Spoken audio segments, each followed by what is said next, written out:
Il était une fois, dans un pays imaginaire, une princesse qui venait de naître, prénommée Aurore. Alors, une magnifique fête fut organisée pour son baptême.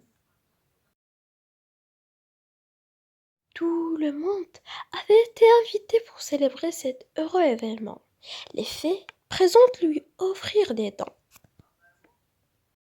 Tu seras une femme de toute beauté, prédit la première, et ton intelligence sera son égale, annonça une deuxième.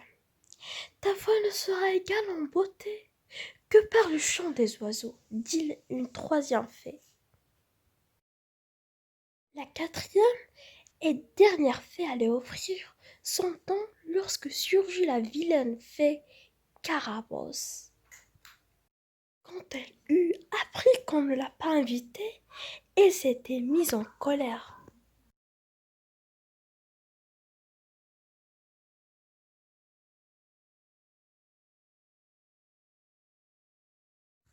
Elle se tint debout devant le berceau de la princesse, sous le regard pertifié des parents d'Aurore, et fit son vœu. Avant tes 16 ans, tu te piqueras le doigt à un fuseau et tu mourras. Ah, ricana la cruelle fée pour se venger. Puis elle partit comme elle était venue. Les pauvres parents d'Aurore étaient effondrés. C'est alors que la quatrième fée rappela qu'il n'avait pas encore prononcé son vœu.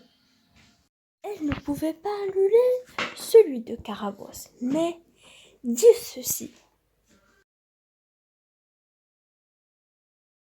Cela t'arrivera, hélas. Cependant, tu ne mourras pas. Tu seras seulement endormi jusqu'à ce qu'un prince vienne de te délivrer de ce sort.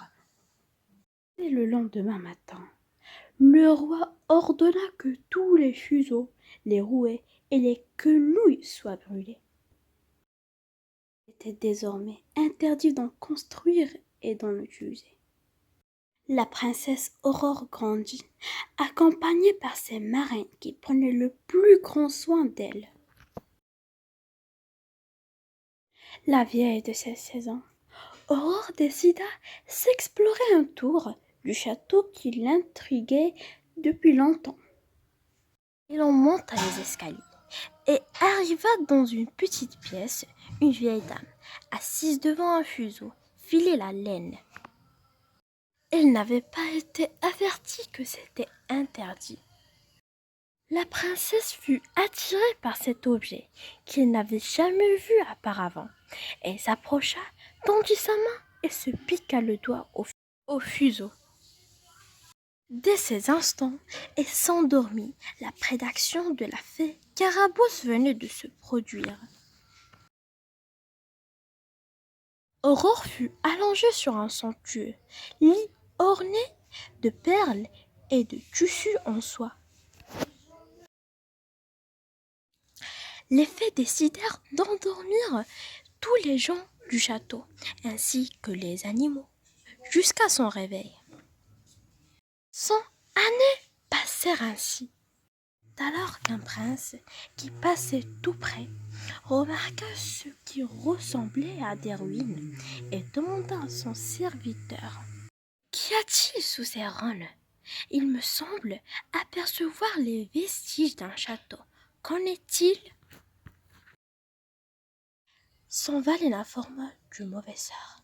Une princesse sera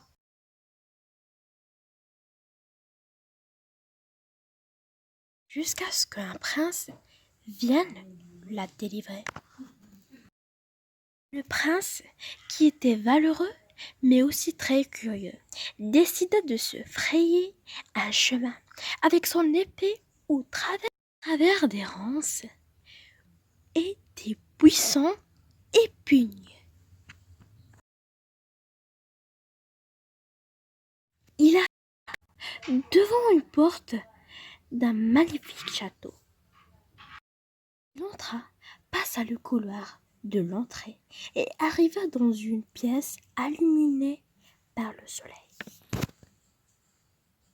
Au centre de celle-ci se dressait un lit couvert de tissus somptueux aux couleurs attirantes. Il s'en approcha et aperçut qu'une magnifique jeune femme qui était allongée, attirée par sa beauté. D'un coup, Aurore ouvrit les yeux. Les habitants du château se réveillèrent à leur tour, ainsi que les animaux. Le château reprit vie. Les parents de la princesse remercièrent le plus chaleureusement possible le prince et décidèrent d'organiser une grande cérémonie de mariage pour unir Aurore à celui qui l'avait sauvée après de si longues années de sommeil. Se mirent à l'œuvre. Les musiciens jouent et chantent, les invités dansent. La fête fut grandieuse et dura une semaine entière.